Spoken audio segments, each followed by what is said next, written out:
Friends, இன்றைக்கி நம்ம நேந்திர chips வந்து கேரளா ஸ்டைலில் எப்படி பண்ணுறதுன்னு பார்க்கலாம் வாங்க. அதுக்கு நான் வந்து 2 திரண்ட நேந்திர வாழைக்காய் எடுத்திருக்கேன். இதை வந்து தோல் சீவி காய எடுத்துக்கலாம். இப்படி ஃபஸ்ட்டு தோலெல்லாம் சீவி விட்டு காய எடுத்துக்கலாம். இப்போ தோல் உரிச்சு எடுத்துட்டோம். இப்போ ஒரு பவுலில் 1/2 ஸ்பூன் உப்பு, 1/4 ஸ்பூன் மஞ்சத்தூள் போட்டு தேவையான அளவுக்கு தண்ணி ஊற்றி நல்லா கரைச்சி, இது வந்து கலருக்காக. இப்போ வந்து ஒரு பேனில் தேங்காய் எண்ணெய் ஊற்றி நல்லா காய்ச்சிக்கலாம். பபிள்ஸ் வர ஆரம்பித்தோடனையும் வாழைக்காய் உள்ளேயே சீவி விட்டுறலாம். நீங்கள் ஆயிலே சீவி விடுறங்காட்டி ஒன்றோட ஒன்று ஒட்டாமல் வரும்.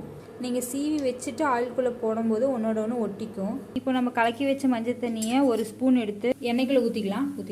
இப்படி கொஞ்சம் பபிள்ஸ் வரும். அது அடங்கினதுக்கப்புறம் அப்படியே டேரெக்டாக ஆயிலில் சீவி விட்டுறலாம். சீவி விடும்போது வந்து ஆயில் கையில் தெறித்து பார்த்து சீவி விட்டுக்குங்க.